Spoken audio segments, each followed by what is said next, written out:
you very much to Dave Randall for coming on last week to talk all things music and the bands he's played with. Obviously, the artists he's played with. We got to talk a bit about Sinead O'Connor, a bit about Faithless, a bit about Dido, I think, as well. But we talked a lot about his book and politics in music, and how, well, it was a great read in the first place, but how it affects it so much rather than just Rage Against the Machine lyrics. But it was a really fun chat. My guest this week is Ireland's premier ballerina and owner and creative director of the Elite Ballet Academy, and she is Monica Loughman. How are you doing, Monica? I'm very good. How are you? I'm very well, thank you very much. Very autumny feel to today. I don't know about where you are, but definitely here it's just rain on and off and on and off. Do you know what? I actually quite like it. I quite Mm. like that break from that heat. That really dead heat. The birds weren't even out. It was kind of a bit eerie. So I'm enjoying this. This is, if I could have this all year, it'd be perfect. I'm exactly the same. I love spring and autumn. They're my favorite 2 months, and that because the other ones are a bit more Severe. yeah, bit much, But listen, we always start in the same place, Monica. Could you give us a short history of your upbringing, please? Oh, okay. I was brought up in Santry, which is a couple of miles, about 5 miles from the airport on the north side of Dublin. I went to school in a normal primary school, normal secondary school. Then I auditioned for a place in a choreographic institute in Perm in the Ural Mountains in Russia when I was 13. I auditioned. I was accepted that very year. This was the second time I auditioned. The first time I was not accepted. The second time I was. And the Ural Mountains is a 22 train journey away from 22-hour train journey from Moscow east. So my parents allowed me to go. I don't know how. I would not let my son go. So, and off I went, and I kind of never really looked back. Russia is, I know, very controversial at the moment, but it's still kind of my second home, and it's my for a while it was my first language was Russian. I worked there for over, I lived and worked there for, I kind of 20 years maybe. I lost track, and then I built several schools, and then I decided that what I would do is actually only focus, a bit like Michelin star chef, only focus on one really good high quality product or high quality training and intensive training with me. So I shut the others down, and I thought, you know what? A little bit of me everywhere is no good for anybody. Just if you want the real deal, you come to me. So now I primarily base myself on the Long Mile Road, and I train dancers to go abroad and either train further or go to work as ballerinas and ballet dancers. There you go. That's brilliant summation. we will be covering a lot of that because it's a fascinating story, and I read your book Ballerina, and it's yeah, we'll get into it, but we always ask a second question as well, and I'm sorry if I'm putting you on the spot with this one, but when did you first become aware of mental health? Really aware, like recently, I'm not gonna lie, really where this is a thing that people discuss openly, and it's nothing to be ashamed of, and it's something older people, like my father would acknowledge, people now acknowledge, which is really crucial, I think. And also it's really changed my way of teaching, and it's taught me how to be a bit more kind to myself and to those around me. It's actually been, I know it's only been a relatively recent thing, like 3-4 years, and it's not that I wasn't aware of it, but I'd be the kind of individual that if I can put a name on something, I'm more understanding of it. Yeah, that's fair enough. And like you touch on it in the book a number of times as well, and I like you say, I've had a lot of answers where people have said they might have been experiencing something in school and they didn't have any name to put on it, and it was it was something that they were feeling there, but they couldn't say to even turn around to the parents and tell them exactly what it was. It's one of those things, and we've had such a range of answers, and we'll touch on it a bit more. There was a really big question, I guess. Why ballet? Oh God, that's very interesting, because originally I wanted to be either a vet or a nun. That's okay. I went to ballet because my sisters went, and then I kind of got a little bit hooked to it, but I wasn't really very good at it. And then I remember going to do an audition with Nureyev when he came to dance in the Point Theatre. And I was a wee bit too tall because the costumes were already pre-made for the dancers we basically had to skip on and off. That was all we had to do. But I was too tall anyway. I was trying to shrink myself down.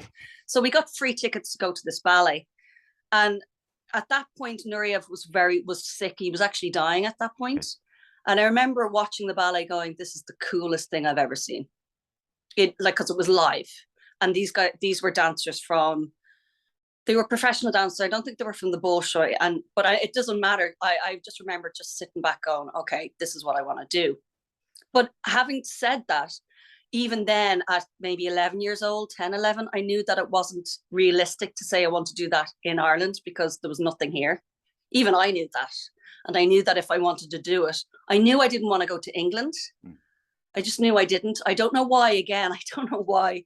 I just knew I wanted to go to Russia. And when the opportunity arose and I was given offered the place, I was just like, yes. I didn't even ask my parents. And that's the fascinating thing for me, really. It's because, like you said, if it was in England, that's one thing. It's there. It's just across, the strip of water. Yeah. But when you talk about Perm, and I think it's mentioned a number of times in the book, the distances between places that you had to travel to, all the touring distances.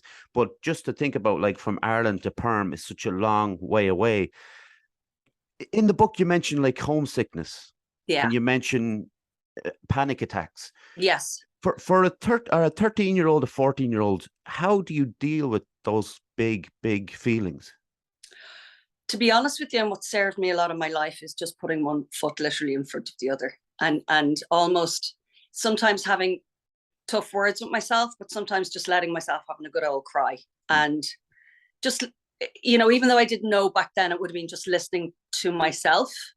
But, you can't really stop a teenager running off and having a good old whinge, but it really helped. And I was surrounded by some very, very lovely, one or two really nice Irish girls were with me, and some very nice older Russian girls. And I was just blessed, and I had my mother at the end of the phone, and I was quite religious. So it gave me, if it was almost like I think I was saying my novena at night. So it would almost kind of just steady me back down and kind of ground me for a while.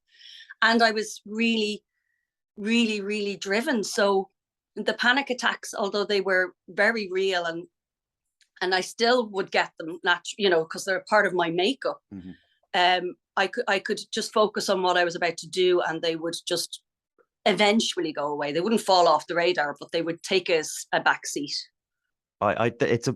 It's a great way of putting it, actually. And nobody's, you hear it a lot, and there is a certain way to get into the mindset. It's not something that, well, generally a lot of people could do, just put one foot in front of the other, because it's everything. Like I had an example of it this week where I'm like, I've got anxiety and OCD issues, and I had on Wednesday, I was just thinking about everything I had to do Thursday, and it was just, my mind was like kind of everywhere.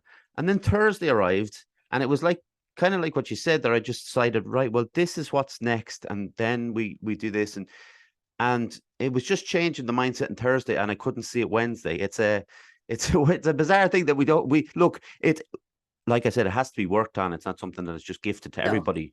There was, there's like, the book is quite dark in places. Yes. And when I obviously bought the book, and I saw the cover, and it's called Ballerina, and obviously everything in that, it seems like, this is going to be quite nice, and it gets quite dark in places. There's like, you have to deal with some like bullying, I guess, at teenagers. A lot of bullying, yeah. And also, like, what was the most shocking to me in the book was the physical abuse from one of the teachers, which was keys to the head. It was pretty. Well, yeah, it was a pretty awful image. It was brutal. It was actually, to be honest with you, I saw her about 3 days ago on Instagram, because I follow the most random thing, but primarily ballet on Instagram, just to get a little bit of inspiration. And I saw that particular teacher, and I could feel my body go, like, literally go back. And then I thought, okay, not move past it, like, acknowledge what happened, but just go, okay, I forgive her. I would never treat anybody like that. I've learned a massive lesson. A lot of people have wonderful experiences with her, but I think the year that I had her, I think she might have started to deteriorate in her health, like she could have been maybe suffering from the begin stages of dementia or Alzheimer's or Parkinson's. I don't know what was going on. We weren't informed. but it was literally like being in a room with a wild animal, and the physical impact that had on me, because it's hard to describe. Like, you would have, pardon me, you'd have diarrhea, you'd be vomiting, you'd get headaches, you couldn't eat, you couldn't sleep, you'd have this, like, how old was I? 15? Was I 15? No, I was 16, I think. And I was like, no, no, no, no, no, no, no. And I had the wherewithal, thankfully, to go, do you know what? I really love ballet, but I won't make it through like this. I just won't. I'll end up packing up. So I remember going on strike. Yeah. Brilliant, though. I just couldn't. I was just like, I'm sorry, I'm not hugging a toilet bowl every morning because I'm so afraid of being in a room with somebody because she's violent. Like, she was violent. And we weren't allowed to look at her, and we weren't allowed to make eye contact with her, and we weren't allowed to cry. And there was various things that used to just really set her off. But I remember at the start trying not to set her off, and then I remember trying to set her off, so I'd get kicked out. So, she kind of, I don't think she'd ever, I wouldn't say, I'm not complimenting myself in this fashion. I just kind of thought, if it's me or ballet, I'm going to pick me. Yeah. Because I won't make it through. So I went on strike, and she gave me what I wanted, and I moved into another class. But again, that's like the idea of a 15, 16-year-old deciding to go on strike against, again, it's always in my mind of how far away you were and how without your family close by and stuff, and you decided to do that. It was amazing. And the other subjects you did as well. You hated piano. You obviously had to learn to speak Russian on top of it. I was so bad at piano, and my poor teacher, oh my gosh, she tried so hard. She did. She had the patience of a saint, but it was also like a cat and mouse game. She used to kind of come into the canteen and try to find me. But when you were considered if you were a good ballet dancer, they kind of let you be really bad at a few things. Okay. So I was pretty horrific at that. And, subsequently I regret that, because I actually love piano music, but I've got really small hands, so I don't think it was ever going to really happen for me. And I prefer to listen to other people play it well than me kind of brutalize it. That's fair. So I mean, and other subjects, I really, if I wasn't great at them, I learned somehow some of them to love, and some of them just to kind of, try to accept and move on from. Did you find like Russian difficult to learn at the beginning, or was the fact that it was all around you easier? No, I think my roommate unfortunately got sick twice and was sent home halfway through the term. So I had a room to myself. So I ended up sharing with a wonderful Ukrainian girl, actually. Natasha Chernobyl was her name. Beautiful, beautiful dancer. And we just became friends because I wasn't really clicking with a lot of the Irish. I'd be quite an introvert, I think. But with Natasha, she was very extroverted, but had a very kind of softer, kind of also an introvert kind of side of her. And we just and she wanted to learn English, and I wanted to learn Russian. So, and she was 18, and I was 17, I was 14. So to me, she was like ancient. She was like the oracle. So we moved in together, and I did have a lot of Russian. I probably had more than most of the girls. And we had one boy with us, and he lived on the floor with the other Russian boys, and he had the most amount of Russian because he wasn't really mixing with us. But yeah, it wasn't an easy language to learn. And I really learned the most when I joined the company at 16. Look, I can't speak anything but English. And I think when I see a language that doesn't have like our letters, I suppose, is English letters, I kind of panic. Maybe I don't know, maybe it's new. I was really bad at Irish and French, so I just kind of gave up on it. But listen, Monica, just have a sip of your coffee there. I'll read out an advert and we'll fly back into it. All right. Fusion Training Centre, Monksland Athlone, a place to train in Brazilian Jiu-Jitsu, kickboxing, martial arts and CrossFit. A great atmosphere with experienced coaches and a real sense of community. If you want to join the team, find us on Facebook at Fusion Training Centre or drop in for a chat. Fusion Training Centre, train like a warrior. One day I'll learn that off. Not today, though. No, listen. If you can read, you don't need to learn it. This is very true. Listen, your description of post-Soviet Russia and our ideas, maybe from living over here and just seeing news clips and stuff. the cold showers and the bad food and the cold. You know, you talk about the winters and things like that. I guess, you know, it's creature comforts for me when I was reading the book, and immediately when I said cold showers in Russia sounds like the worst combination we could have.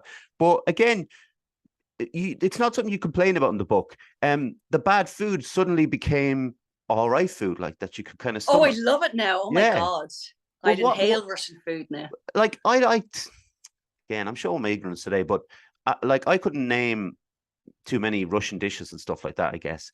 But I don't know. Maybe it was just the way you described it as well. That of, you know, I can't get over the fact that how young you were at the time and the stuff you were going through, and Russia in the state of flux that it was in at the time. You know, politically, it was a pretty crazy world to get to go into. Yes, it was, but it's kind of really hard. Like I look back and I go, oh God, you know, I kind of, as I have a joke with a good friend of mine, like if I got through Russia in the 90s, I can get through anything, you know. But it's true. It was like, it was a really, oh my God, but it was so raw. It's like you were really alive, you know. I learned so much. And even if I'd only spent a year there, it's hard to describe. I left Ireland from a place where my mother used to like make my bed, you know, iron my underwear and leave out my clothes on the banister in the morning. And I'd come down and have my breakfast. Literally all I had to do was chew and swallow, you know, to going over there and basically, you know, because I got hit by a car and getting up and running off. And this kind of just becoming a really independent, focused, I don't know, it's kind of hard to look in, but extraordinarily focused person. It was almost like a laser. It's extremely hard to describe, but nobody was getting in my way. And I don't mean that it never kind of showed itself in an ugly fashion. What it did was it made me look more inward, and it made me more kind of maybe isolated from the Irish people. But if I wasn't stretching, I was doing something else. I wouldn't say obsessed, but I was so gonna do this. But the thing is, I never knew what the end game was gonna be. When I got offered a job, I was really surprised. Isn't that very odd? You just literally take one day at a time, and you never think you're gonna get a job, but you're just determined to be the best. Yeah. It's amazing. No, but and that passion comes across a lot, because you talk about, there was so many problems with tours. There was so many like things that happen with visas and border crossings and all this kind of stuff. Things that may have put somebody else off the whole idea, especially like an accumulation of things to say, look, this is either it's not meant to be or it's just too much hassle. And for you, it clearly wasn't a problem in the end. No, I mean, the amount of times I got onto I was in Sheremetyevo in Moscow in the airport, and the amount of times I'd get to crossing the border and something would be wrong, or I'd land in a country, and because the Russians would forget they had a foreigner in their midst, they would have forgotten to make me a visa. There was always something. Now, you'd think I'd have enough cop on at this point to figure it out. But I'd always just go down to the lady and go, have you done my visa? And she'd go, yeah. But she was thinking she'd done my Russian visa. Yeah. It was just, there was always something going on. Like I remember having my room pepper sprayed because they thought that I was an illegal immigrant from Ireland. I'm like, seriously, people, dial it down. What was I, 17? What am I going to do? And then people calling you spy, and I mean, you couldn't and these are adults. And I'm looking around going, but I'm a child. Yeah. And then packing my bags going, I'm out of here. Well, it was just the whole, you're English thing used to drive me mad. And then you're a spy and your arms are short and your legs are short and you're ugly. And, you know, like, I was just kind of, look, lads, if you don't want me, you asked me to work for you. If you don't want me, I'll just go home. Yeah. Do something else. I'll do anything else. So that really, you know, you kind of had to know when, I suppose, to stand up for yourself, maybe sometimes when to give up, but giving up at the border is never an option. Yeah, of course. But like, you talked about getting hit by a car just there, you mentioned it, like, and you just ran off. Yeah. Can you describe that incident for people? Because I can. Because I didn't want to just throw it in there and then they'd be like, what was that? Like, So I think it was my first year there. We all went out. It was probably, I'd say, start of mid-December, just before Christmas. We didn't go home to Ireland for Christmas. We went home to Ireland for New Year. So we missed Christmas with our families. And I remember very close. So where we lived was, let's say, here, 500 meter was the theater, and another 500 meters was the shop that sold all the dolls and all the, the Russian dolls that fold out. And I was thinking, great, we're going in 2 weeks. I'm going to get all the stuff. Could have been a week. No, it was 2 weeks. Anyway, so went off, got the dolls. They were all wrapped in brown paper bag and kind of paper, old, that you drop your copybooks in, wax paper. And we're going back to where we lived, which was called the Internat, which is like a hostel directly opposite the school. And I'm walking across the road because I'm a very fast walker. And the girls shouted, "Monica, stop." But I turned my head into my hood to look. And then next thing I know, on my right side, I got hit by a ladder. Classic. And the next thing I know, my feet are up in the air. It's all slow motion. I can still relive it. So I see my 2 feet in the air in slow motion, and I can see the dolls just going everywhere. And the first thing I thought, and this has to be a split second, was when you fall down, get back up. Yeah. Because if he hits you in the back of the head, you're dead. So as soon as I fell, I jumped up and I turned around. I got my hands in front of the car, and it skid because it was, what was it, -16 outside or something like that. And I got up and I turned around and I'd wrecked the car. So I'd broken the front window. I bumped dented the bonnet, and I'd broken a glass. And your man gets out, and I don't know what he's saying to me in Russian, but Russian always sounds angry if you don't know it. So I turned around, I was like, "Get my dolls." And then I sprinted back. Like, I sprinted so fast that the man got back in his car, had to go around the theater and back up. So if I went like that in a straight line, he had to go around. I got back I ran a kilometer faster than he drove it. And then I ran 5 stories up the stairs. And I remember sitting on my bed going, should I cry? Like, what just happened? And the girls were like, "Oh my God, Monica, we don't know what we just saw, but that has to have been a miracle, or your novena or something, And they're all crying, and I'm sitting there and thinking, maybe I should cry. Yeah, join in. Maybe I'll just join in this once. So I had a little, it did feel very insincere because I didn't know why I was crying. And then I stopped and they were still crying. And I was like, okay, I want a hot chocolate now. Yeah.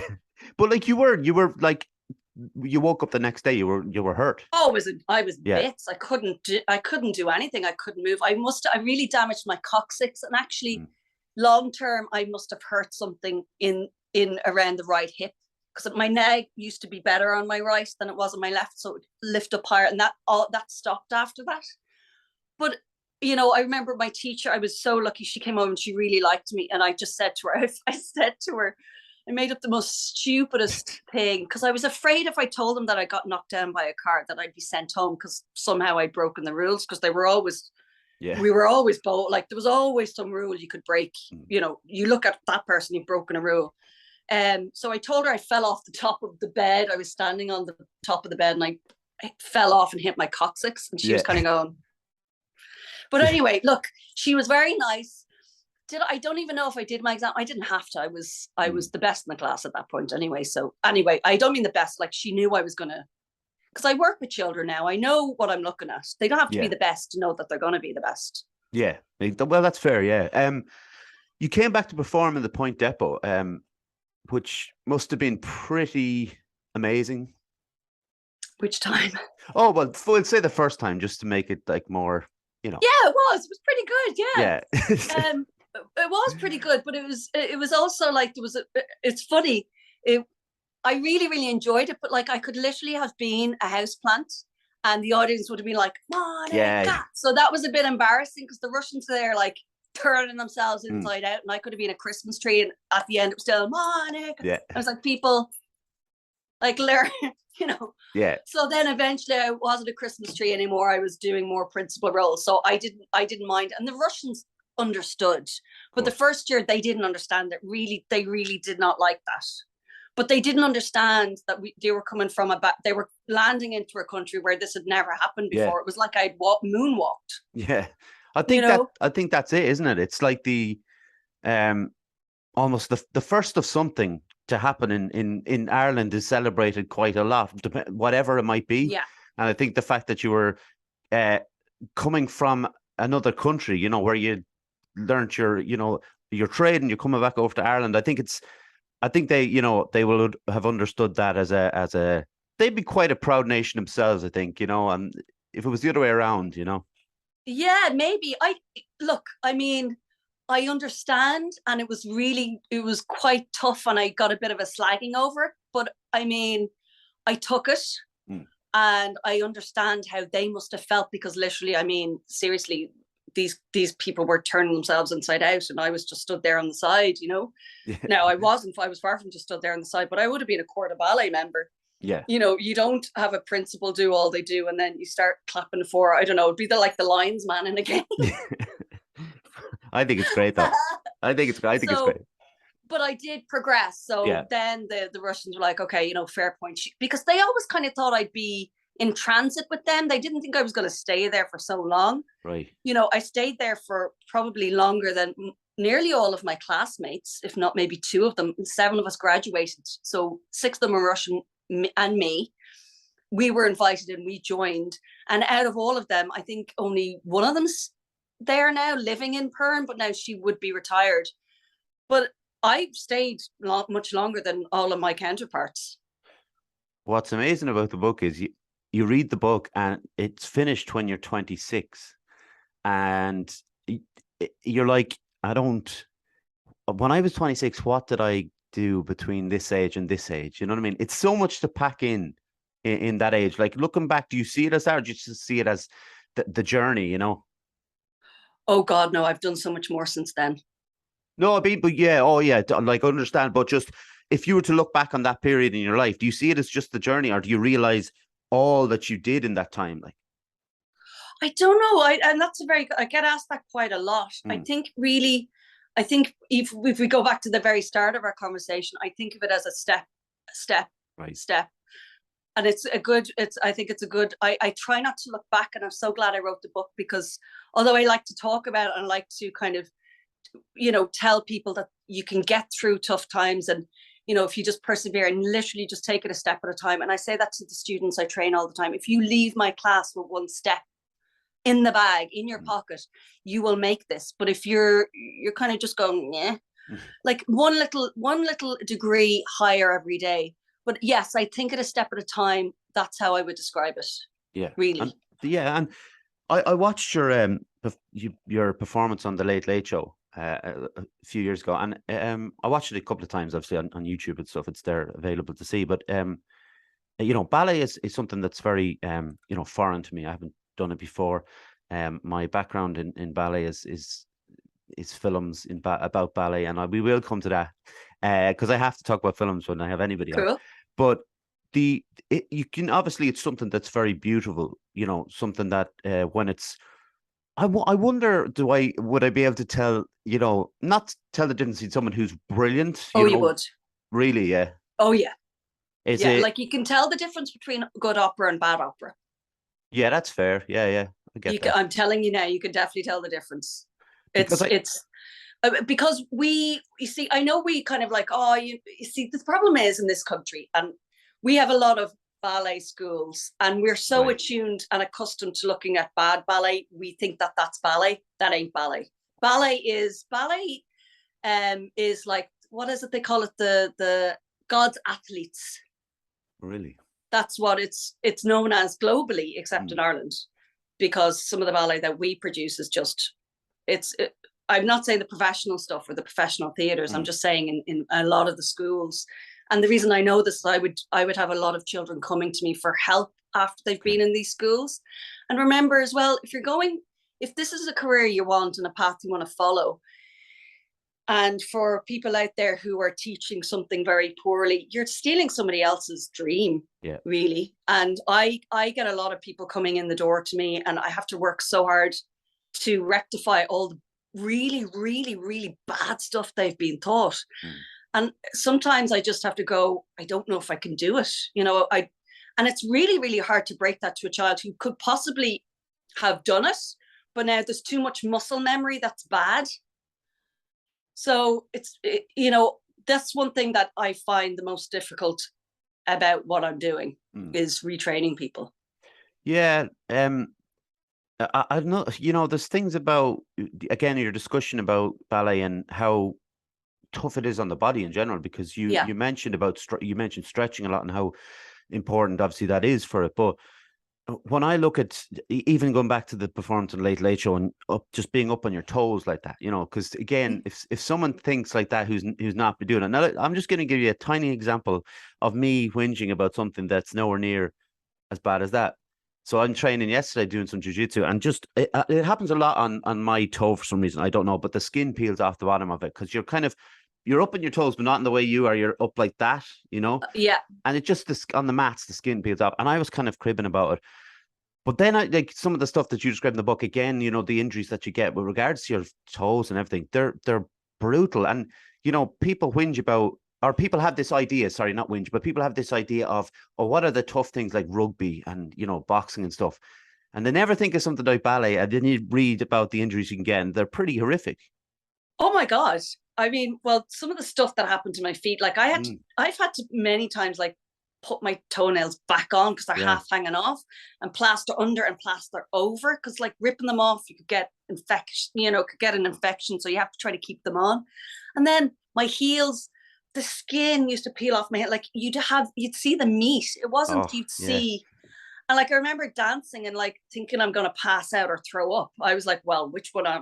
What's going to happen here? And you'd be right up on the stage. Like this would be more when I was in like soloist kind of, and then trying to come up with these weird ideas with your shoes to cut out the back and darn it, or cut out your little toe and darn it over, and like always coming up with ideas. Now I was physically very lucky. I never really suffered with anything other than the skin falling off my feet and my toenails falling off. Like they would just like a banana, or like just go, you take your foot out of your shoe and it'd be just like, oh yeah. I'm telling you, disgusting, honestly. So I've learned that was my thing. But I've heard people snap Achilles tendons. It's like a shotgun go off. Seen people rip off their kneecaps.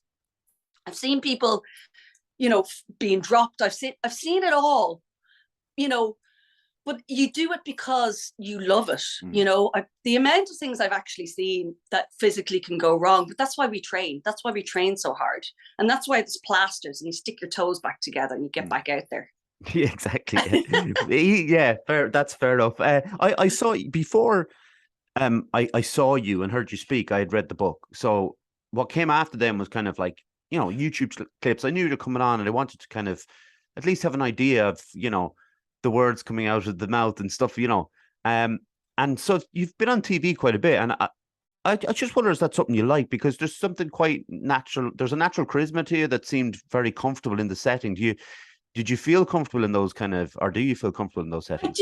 I do. I actually quite enjoy it because I love what I do so much. I don't mean educate. I like to, it's kind of passion of mine to make people who don't like ballet. Yeah. I genuinely and I don't care who you are. If I can make you kind of go, right, okay, actually, these are interesting people that have a life, and have kids and, keep the electricity on by dancing. And when I fell in love with it, I fell in love with it so randomly and so out of the blue. And it's such a magical thing to be able to teach somebody and to be able to watch somebody mature and to have that kind of complete control over your body. There's nothing like it.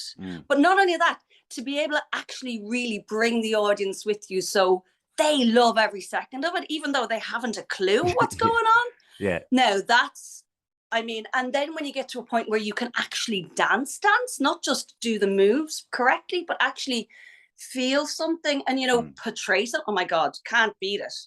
And, that was, for me, that's all I ever wanted to do when I fell in love with it. That's all I ever really wanted to do. And being on TV was much easier than dancing. And I really do enjoy it. And I take direction very well, because when I was doing ballet chancers, I worked with this wonderful director. His name was Connor. And he would always say, Monica, do that again, but don't say so at the start. So I learned a lot. And then I did big ballet for Channel 4 and I learned so much with them. That was incredible. But it's such hard work. It really is 10-hour days. And you have to be so ready for everything. But the thing is, the camera, I know that the edit is out of my hands And I know that if I make friends with the people behind the camera, the likelihood is the edit is going to be a wee bit kinder. Yeah. But you don't have control, but you can only put your best foot forward and try your very best.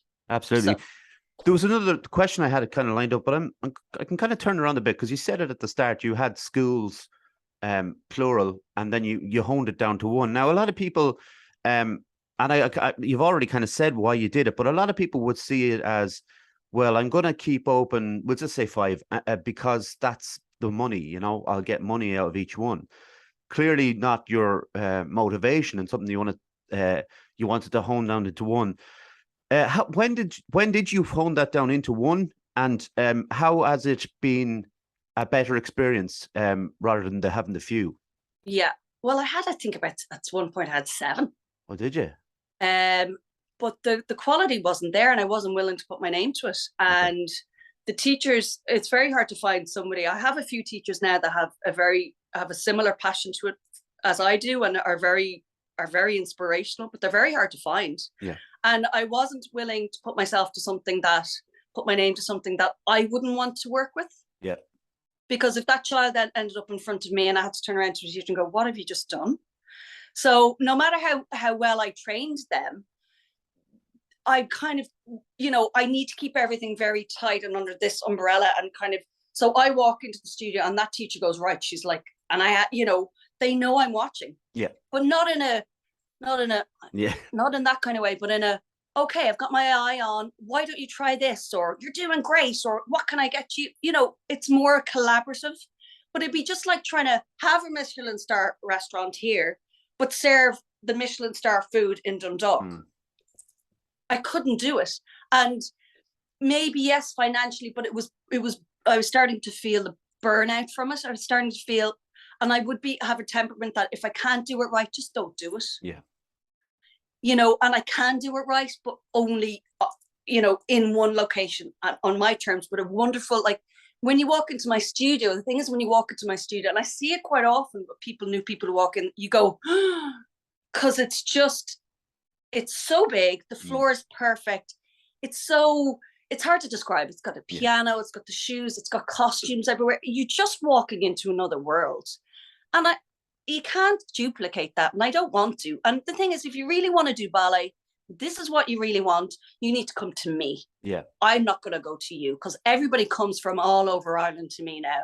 So this year as well, I'm not taking just anybody. I'm only working with those that I want to work with. That's a new thing for me. I've really gone, don't want to work with you, you're not getting near me. But it says a lot for for the parents and the students going in there, knowing that this is what you're having the very best in this studio. Yes. And everything else is it's so focused on that thing. I think it's a brilliant way to have it. I promised some films, and I wanted, because I heard you talking on TV about you were asked actually about Black Swan. It was obviously a few years ago when Black Swan's out. And so I heard that clip and I thought, right, name the films that I had seen with ballet and the depiction of ballet in the film. So obviously there was the White Crow, which was about Nureyev, you already mentioned, which is a biopic, so it's slightly different. The Turning Point is another one which I really love, but it's based on a true story. I want to pick these 3 out because, so we have Black Swan being a big one, we have Suspiria, and we have The Red Shoes, and 3 films with horror related themes in it. What is it about ballet, do you think, that lends itself to this kind of idea of horror? Oh, interesting. Because maybe it's so hard and people are like, eek. I don't know. But have you ever seen White Nights with Baryshnikov? No.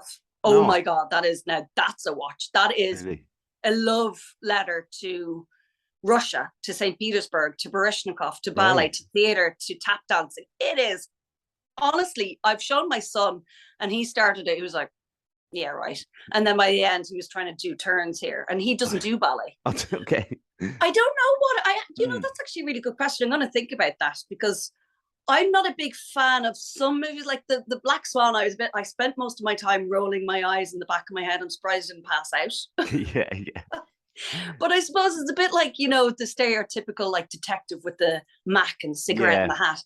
or the journalist, this kind of cliche. So I really don't pay that much attention to it, because cliches usually come from a place of ignorance. Yeah. So I just kind of go. I agree. I think there is a huge cliche to Black Swan, and a little bit to Suspiria as well. I wonder if with those three, like the Red Shoes it's not quite horror, but the ending is pretty horrific. But I think what I took from the three, and I was thinking about it before I came on, obsession seems to be or the pursuit of perfection, and yes, I guess the downfall. And when you talked about the toenail there, and there is a scene in Black Swan where she takes her toenail off, and I was with a couple of people, and one of the girls there said it was the worst part of the film, like the most horrific part of the film. And it's just funny that you actually mentioned in your book a real life ballerina. But I just find that Hollywood's, or I know Suspiria was Italian, but the idea of ballet is, like you said, it's full of cliches to them. It is. I think Hollywood can be in general anyway. But, it is. I mean, they can be a wee bit lazy, but like putting that aside, ballet is an obsession. I think if you take any elite sports person, they are obsessed with their sport. They and their sport are kind of like the one thing. But the thing with ballet is, you can do this up in, like in Paris Opera, their prima ballerinas get up to about 44. Really? So yes. Oh. So it's a lifestyle. It is an obsession. Your body is your tool, your instrument in which you earn your money. So and you gain satisfaction and pain and all these different things, and it changes from minute to minute. That's the thing. Like, you have a day off, the next day it's like you've had a year off. Yeah. And the more fine-tuned and the better you become, the more you feel the slightest thing. The thing is, I struggled most mentally when I became really, really good, and I was a principal at ballet. I struggled the most mentally with finding energy, and I struggled the most with those reactions that my body would have, where 1 minute I'm like a Ferrari and the next minute I'm like a bicycle that's fallen over, Yeah. But like, and it would happen on day to day. So you woke up and you never really knew what was going to come, happen. And you had to really, this is where discipline and technique comes in, and that kind of, where you take a deep breath and you have to dig down deep and go, okay, it's not going to be my best performance, but I can use all the years I have, of training and knowledge to get me through this. But all I actually want to do is go to bed and sleep. Yeah. But you're out there for 2 hours. It's not a sprint. This is a marathon with a dress or a tutu or point shoes, and sometimes you're just not in the mood. Yeah, that's true. And I asked this question to creative people, and like, how has ballet and dance helped with your mental health? It can be a two-edged sword, to be honest with you. I'm not going to lie. You have to be quite determined, I think, and disciplined would be those, very focused. But also you have to have really good teachers, and you have to have somebody in your ear going, look, you have this, this, and this, and this, but we need to work on this and this. But if you have somebody playing with you in the background, playing with your mind, and, then it becomes much more difficult. I was extraordinarily lucky to have my first 2 teachers in Perm in the school to be very honest, very sincere, and very hardworking women who would tell me what I needed to do. And fortunately, I would just do it. There was no like, I would just do it. And that's why they loved me. The second 2, it wasn't so much like that, but I learned a lot from them. And then in the theatre, primarily, my primary teacher was wonderful, and she would tell me to do jump, and I'd say how high. So I didn't have a lot of people messing with my mind other than, bullying, but I could always kind of rationalize that. I could put that in a little box. But, it is a double-edged sword. And for me, I struggle mostly with finding the energy. That's, I would love to go back and train myself on eating and sleeping and mindfulness and resting and, not stressing about the smaller things, and it'll be fine tomorrow. But I didn't. I would have had quite an anxious personality. Yeah. I struggled with that. But, that's what I'm saying. It is a double-edged sword, but you need a really good Jedi master to bring you on the journey. You do. You need somebody to put their hands on your shoulders, go, it's going to be okay. Just learn one thing. Yeah. What's amazing is my I have some nieces, and they always, when they were younger, wanted to be ballerinas, and it's one of those things that you hear an awful lot. People want to be ballerinas, and it's you're the one that's kind of lived that dream as such. That wanted to be one, became one, and did all the stuff you did. It's incredible to think, and the whole point, I suppose, now when I'm talking to you now is that you're giving back. That's such a huge thing. And I guess this question might be it mightn't be relevant to you. It's not relevant to most people at this stage, but you probably don't have much spare time. But if you did have some spare time, we'll put it that way, what would you like to do with it? Oh, wow. I'm going to be honest with you. In my spare time, I like to be on my own, and Good. I like to be on my own. I love to read. I love to like potter around the house and do my plants, and like I love the very simple things in life. Like I've traveled a lot. Of course, who doesn't like to travel? But I really genuinely absolutely thrive when I have got some time on my own. I'm like in that camp as well, and I think a lot of people struggle to be on their own. I think a lot of people like to be stimulated all the time by conversation and other people around them, and and I talk to people about that, and I'd say how huge it is for me to have some time on my own, whether it could be an hour a day or something as small as half an hour. And I'd be similar trying to read a book, or like even this morning I just watch a film. Those kind of things. I think for me, for my mental health, for my kind of stability and everything like that, it's very important just to kind of let everything just rest. And when I ask people, and I know you're like you mentioned, have you got just one? One little boy, yeah. One boy. Yeah. So that's kind of, I always kind of see, you're running a business, you got a little boy. So, but if like I say to people, if you can just squeeze in just half an hour on your own, go for a walk, just something. Bliss. Yeah, it is bliss. Yeah, it's pretty much. But I also want to ask you, how is your Russian now? Do you practice your Russian, or is it? Oh yeah, I love Russian. I watch lots of Russian programs on YouTube and stuff. Yeah, of course. I've lots of Russian friends, sprinkled all over the globe. So yeah, not like I'll dream in Russian quite often. When I came back, it was very hard for me because most of my thought process went on in Russian, and I had to translate it into English. And if I was having a fight with somebody, in English, I'd usually cry because I couldn't get the words out. Really?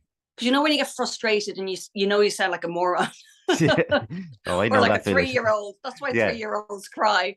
Like I had 2 older sisters, and they would be like giving it welly because they're well able for it, and I'd just be like, because I couldn't say the words in English.